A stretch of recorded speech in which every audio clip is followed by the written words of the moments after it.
I'm very, very pleased to introduce our keynote speaker, Carmen Vasquez, who has been an activist much longer than I have, and I've been doing this for a long time. She's been a great LGBTQ activist over many, many years, and a great activist for both gender expression and sexual freedom issues.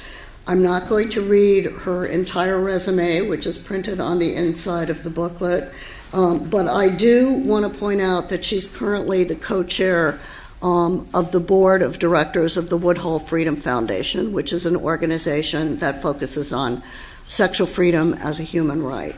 So without further ado, I look forward to hearing Carmen. Thank you.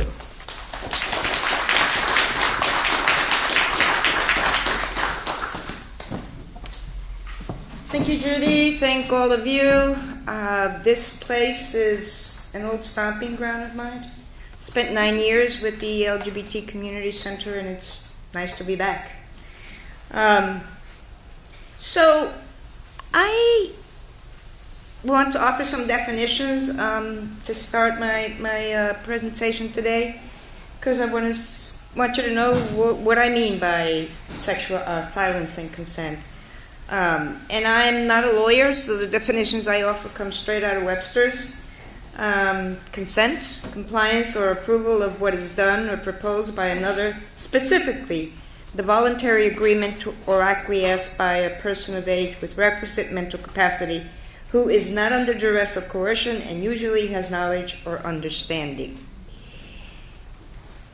So in our nation's history, it's almost a most decidedly privileged condition, straight out of the Declaration of Independence. We hold these truths to be self-evident, that all men are created equal, that they are endowed by their Creator with certain inalienable rights. You know it well. Among these are life, liberty, and the pursuit of happiness. That to secure these rights, governments are instituted among men, deriving their just powers from the consent of the government. Operative word, men. Because women were not among those who consented to be governed by anybody. Slaves were not among those who consented. Native Americans did not consent to being invaded, much less governed. Indentured servants did not consent. Silence. As a noun, it is the absence of sound or noise, forbearance from speech or noise, oblivion, obscurity, and secrecy. Silence as a verb, to compel or reduce to silence, to refrain from expression. So I offer those because the title of this presentation is Consent, Silence, and Sex. And sex, as you all know, is complicated.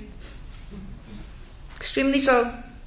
In the 90s, Shuri Moraga, Chicana lesbian writer, and Amber Hollibaugh, fierce femme advocate of sexual freedom, published a conversation between them called What We're Rolling Around in Bed With.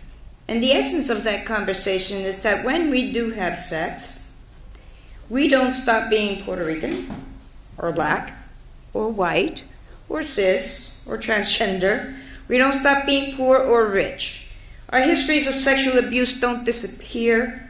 For people of color, the historical traumas of having our lands taken from us, our families ripped apart, and our spiritual practices disparaged in the name of Christianity does not disappear.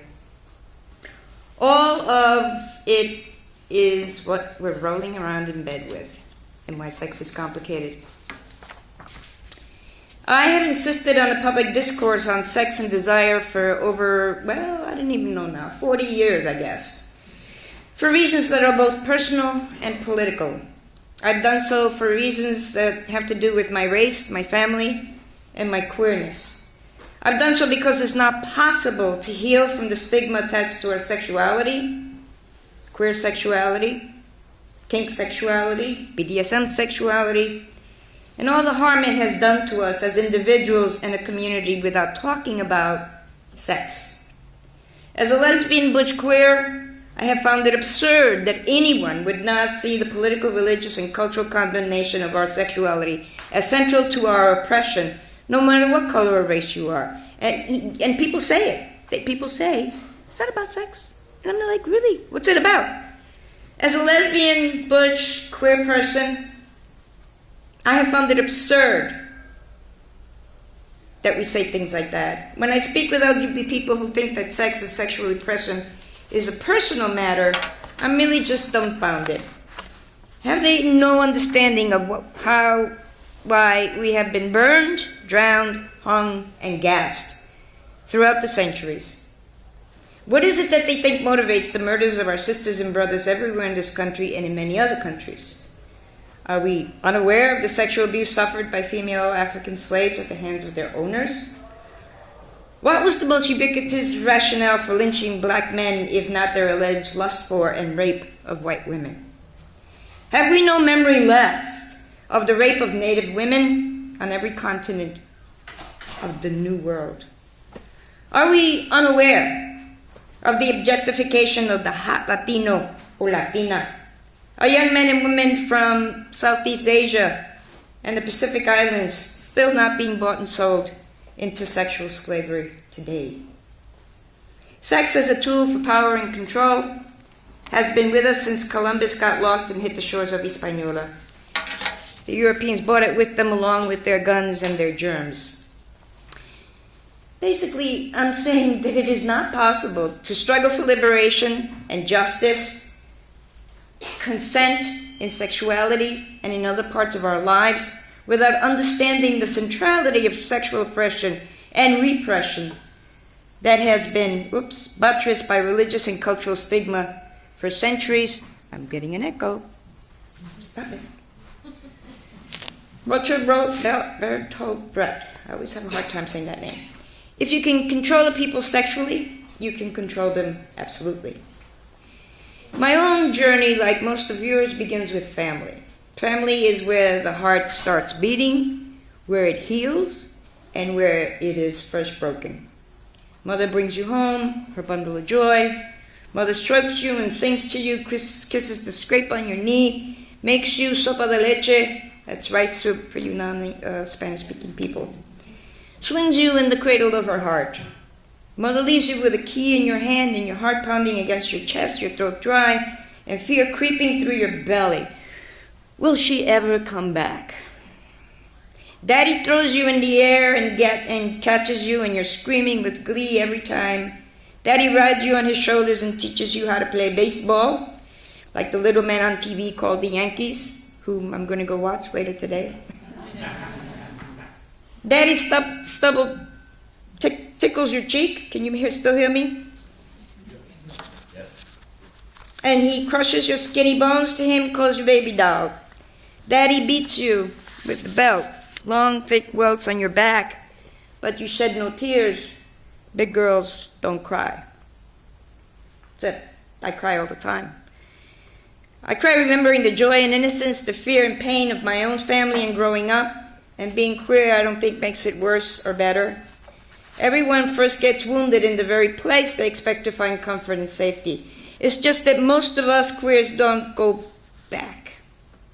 We used to walk around in broad daylight with our hearts broken, looking for that rainbow, looking for daddy, looking for mom, dissing the breeders, drowning at tea dances and ecstasy pills, crystal meth and loneliness, looking for love anywhere. And now we look to marriage as our salvation from all that. I don't think so. When I was a child, I knew that I was not a girl like other girls because I did the things that boys did, the baseball, the fighting, the getting dirty, building milk crate scooters, shooting caps, pitching pennies. And the only thing I didn't like to do that boys did was make girls cry. I wanted to touch them. I wanted to kiss them. I wanted to protect them. I didn't know or understand what my fantasies and predilections were about, or that they were wrong, until I was about 6, and my mother said I had to wear a dress. I fought and I cried, but I lost. And most of my grammar school life was a series of fights and humiliations and loneliness that had to do with being a Puerto Rican kid in white ethnic neighborhoods, or a kid on welfare in Black Harlem, and with being forced into a manner of dressing and speaking and even playing jump rope, for God's sakes, instead of baseball that had nothing to do with who I felt myself to be. And I have spent the entire rest of my life creating that self. I've tried, as best I could to recreate gender personally and politically. Butch is more than a shirt and tie, though I love to wear them. It's who I am, how I desire, and how I express that desire. It is how I understand the free exchange of pleasure and power. I need to talk about sex because when a lover asks me to fist her, and I've never done that before, I have to be able to listen to her and her desire and not be afraid because I've never done such a thing. I need to talk about sex so I can help her understand my own vulnerability and fears and how they were created and imprinted on me by my family and the traditional church and prevailing white culture. I need to talk about sex because the fear and shame of my sexual abuse as a child could not be, would not be, what defined the richness and complexity of my sexuality as a young butch and an old butch. It's a silence many of us have because the minute you start talking about it, people say, that's why she's queer. I need to have sex, although there hasn't been a whole lot of it lately. It gives me great pleasure, and because the raw, complicated, breathtaking, and sometimes explosions that happen between people who desire each other and allow that desire to take them out of their skin and mind in a tangle of sweat and juice and cum and passion is how I conquer my own essential aloneness. As a political activist, I also understand that without taking sex out of the confessional, we can't authentically engage in a movement building, whether that's the movement for racial justice, the movement for sexual freedom, the movement for reproductive justice, or the movement for LGBT liberation, or the movement for consent. Sexual repression is critical to the perpetuation of racist regimes and policies, to the perpetuation and denial of women's rights to sexual freedom and pleasure, and to their reproductive right choices. Sexual repression is central to the discrimination, denial of fundamental human rights, and violence that is still very much a reality for most of the world's LGBT people. I said that I've been talking about sex for a long time, and actually, since the 80s, but that's too long ago. In the 90s, during my tenure here as director of the public policy for the center, I was asked to do a presentation at a harm reduction symposium in New York City's Riverside Church, which is over 125th Street. I was thrilled to be speaking from a pulpit, I have to admit, and extremely nervous about my decision to address sexuality. But I did it anyway. And in that presentation, I asked, who gets to be in our community? Do I get to bring my sex with me? Do I get to tell you how sick and tired I am of the condoms and the dental dams and the saran wraps and all the other things that keep my skin separate from the person that I want? Do I get to tell you that I'm out of control here? Do I get to tell you that I want my lover and somebody else's lover? Do I get to tell you that I want pain and power in my sex? Do I get to tell you that my sex is very vanilla and I really like it like that? Do I get to tell you that I'm queer and never have sex except for what I desire? Do I get to tell you that I'm a female-to-male transsexual and a gay man? Do I get to tell you that I'm a male-to-female transsexual and a lesbian? Do I get to tell you that I'm a transsexual who's a heterosexual? Do I get to tell you that I'm a bisexual slut? Do I get to be in your community? Do I really? And of course, the reference to transsexual was a term that in the 90s was very much in vogue. I remember right here in this place, Transsexual Menace, a phenomenal group of women who caused all kinds of problems and advanced the agenda of gender nonconforming people tremendously. So the question of who gets to be in our communities and how authentically we can be there is still very much a burden of sorrow for many of us. In 1996, there was another place I spoke at. There's a speech called Wounded Attachment. And it was a general critique of a conservative trend to what used to be a progressive movement. And it included a critique of marriage. Not because I have anything against people being married. Marriage is, after all, a fundamental human right. Not because, and look, I've asked several women to marry me, and they all said no. Many of my best friends are married. In fact, one of the women who said no to me married the woman she left before 3 years ago, and I stood proudly with her and their children, whom I love more than life itself. So,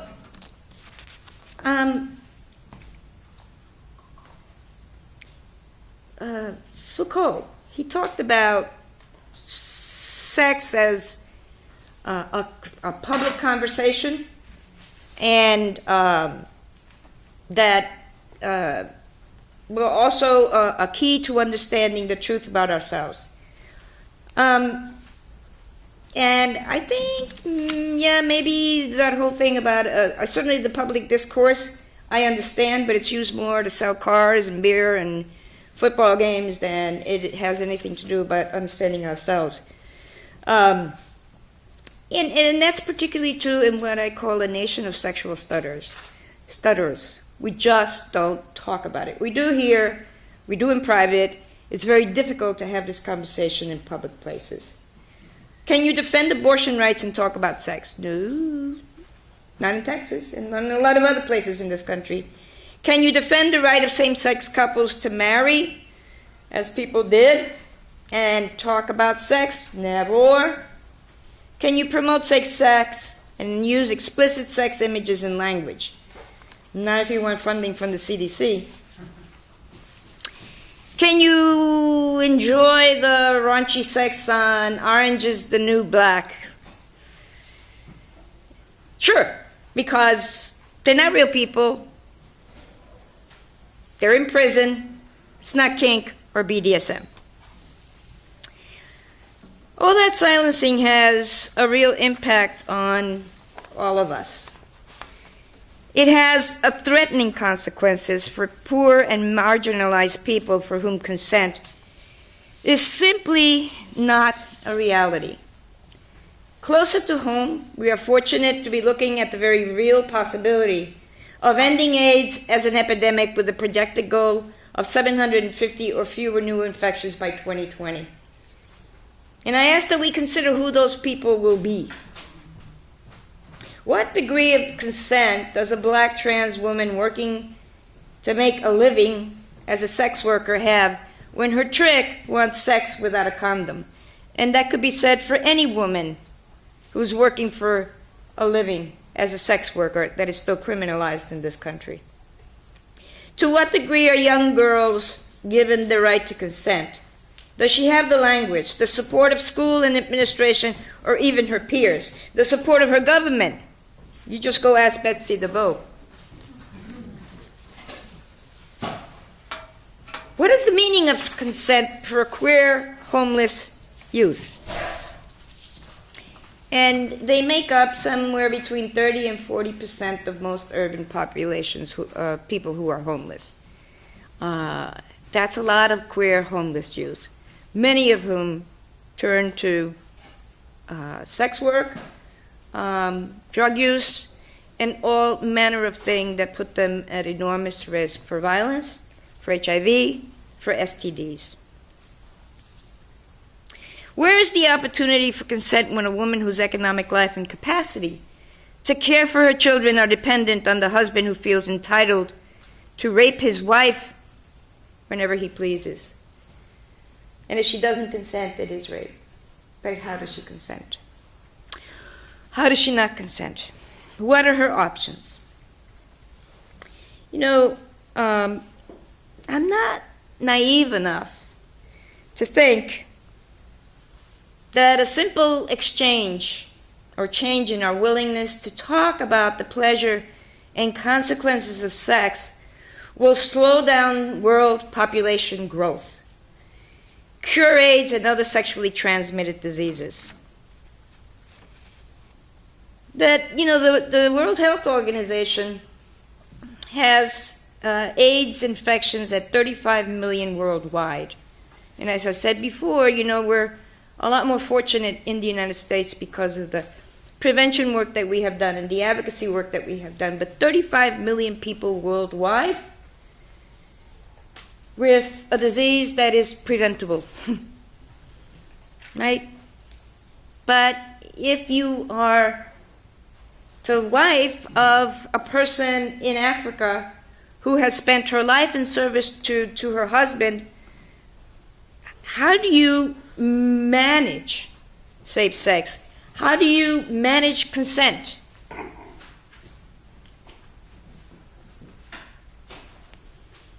We have to stop keeping sex in the confessional. It's not where it belongs.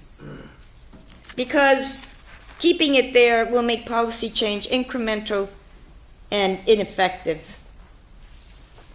It is catastrophic, the personal political consequences of silencing our sexuality, whether we're doing it ourselves because that's what we were taught to do, because it's not polite, because you don't talk about sex, politics, and what's the other one? Religion at home. The consequences are astronomical and catastrophic. Sex education. Sex education, it actually had a little reprieve during the Obama administration. There was some opportunity for young people to learn about sexuality and their bodies and all manner of things related to sexually transmitted diseases. That's gone, right? And it's not, an awful lot of us still continue to do it under the guise of healthcare or AIDS education. But getting that back is going to take an enormous amount of advocacy. Women have unwanted pregnancies and unsafe abortions because they have unprotected sex and no access to contraceptives. No access to contraceptives. This administration has done everything in its possible. And by the way, I say this administration, I say Lord Dampnut, which is an anagram for Donald Trump, because I don't like to say his name.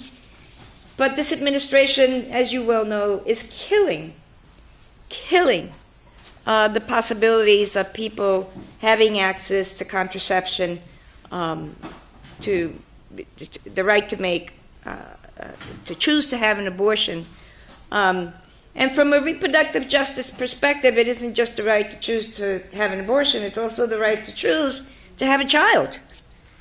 And for some of us, that's not easy, right? If we choose to have children and we are in a same-sex couple, then we have to approach childbearing from a very different perspective. It costs money. It costs an enormous amount of money into the thousands for a woman to have assisted insemination or in vitro. And that's not something that is likely to change until those technologies are made affordable and safe. Sexually transmitted diseases are not something you catch on a urinal, right? 500 million people in the world, at least 500 million people in the world, from sources that record the incidence of sexually transmitted diseases. Completely preventable. Completely preventable.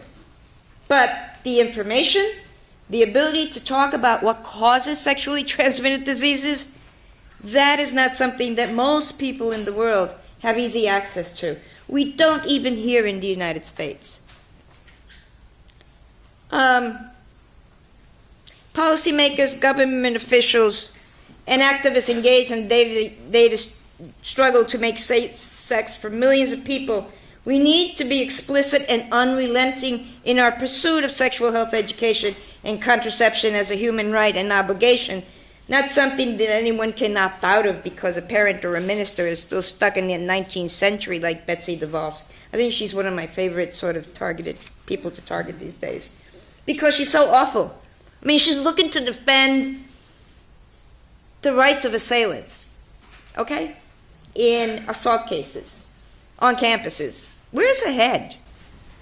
You know, and where is the hue and cry and the outrage about what she's trying to do? I mean, there's some, but you know, you don't have long editorial explanations about it in the newspaper. You don't see op-eds on it. You don't, you know, maybe Rachel Maddow talks about it.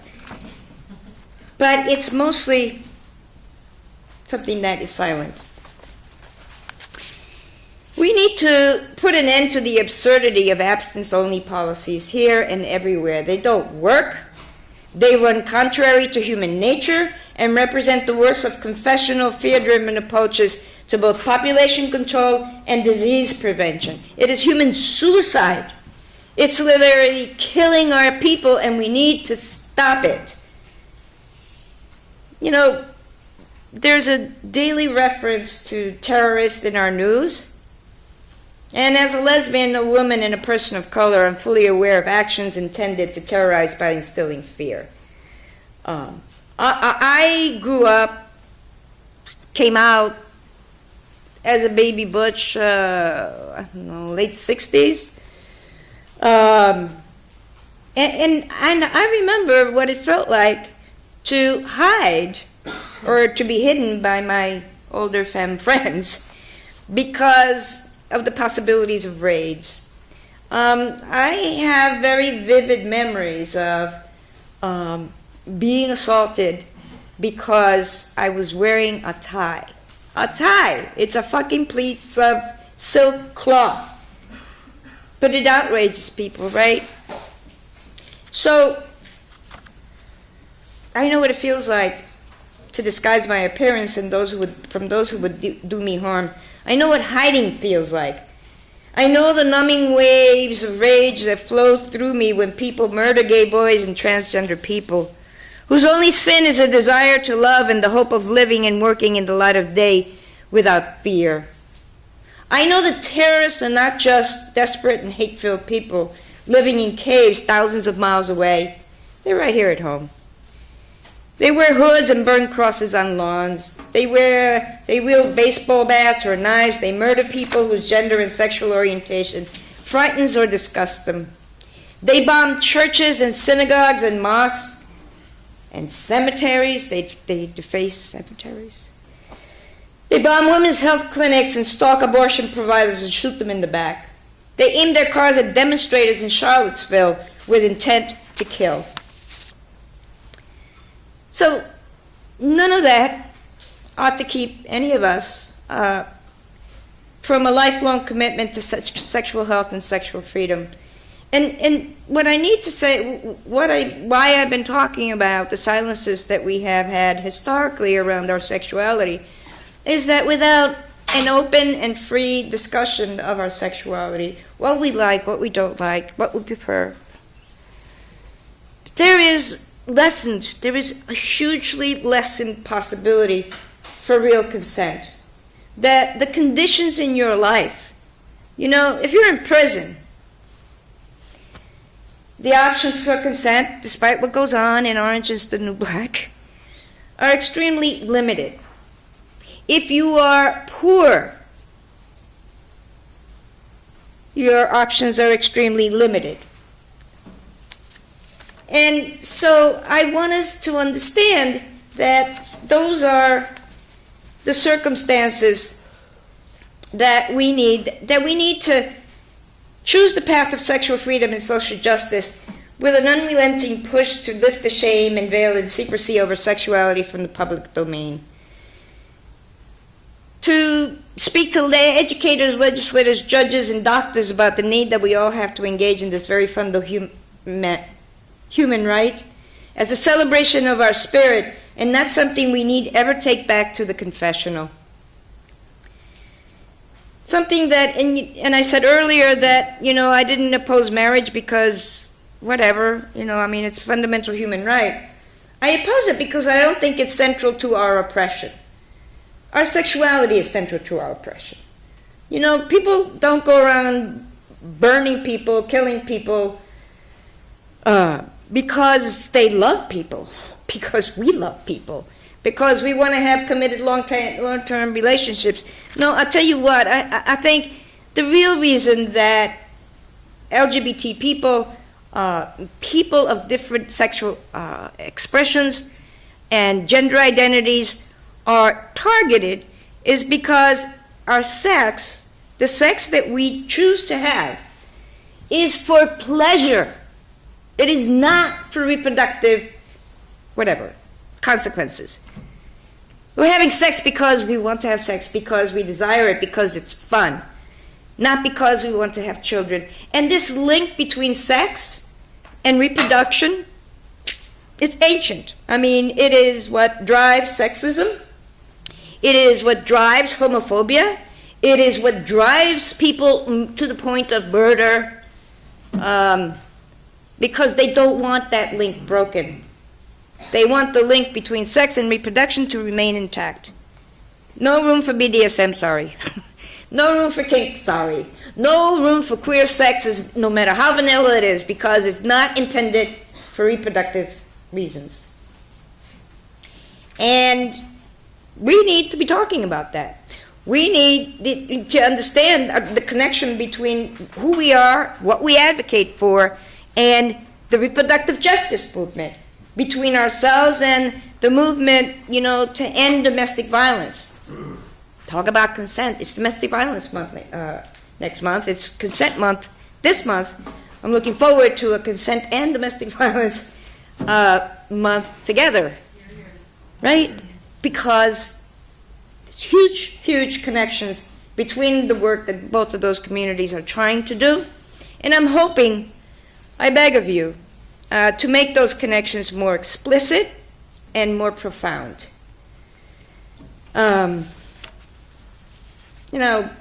There's a lot of people in our community that speak to their desire to be normal. Remember normal? Like everybody else. I'm not exactly sure who everybody else is. But I have no aspiration to be normal and like everybody else. I embrace the oddity in me and the oddity in many of you in this room, because if we are brave enough and have enough love, it is the odd ones who will inspire the creation of new ways to love and live and uphold the dignity of our sexuality. I imagine a world where wars for oil will end and the sun will be our only source of energy. I imagine a world where those children I love will not have to face the melting of the ice caps and the end of New York City or Florida as we know it. I imagine a world where children will have the knowledge and access to technology and sexual health that our scientific community can provide right now. I imagine a world without AIDS. I imagine a world where healthcare, Social Security, and other benefits are not tied to marriage, because marriage should not be what defines whether or not we have rights to healthcare or Social Security or any other freaking federal benefit. We should have those benefits because we breathe, right? Unfortunately, in this country, we do not have a human rights perspective, which is another thing that I hope you all embrace and become familiar with if you're not. Civil rights is not enough. It's important. It's a step in the direction that we need to go, as is marriage. Okay, it's a civil right. Go ahead, get married and divorced. But it is not. It is not what the struggle is about. I imagine a world where no pregnancy is unwanted. No pregnancy is unwanted. I imagine a world where no child is bullied because of who he desires or her gender expression. I imagine a world where sexual freedom, true consent, and sexual health will be everyone's right and not the privilege of those who can afford it. I imagine a world where, discussions like this are sort of like, why? Where consent is something that is our right. is our human right. And I ask that we create that world. Thank you.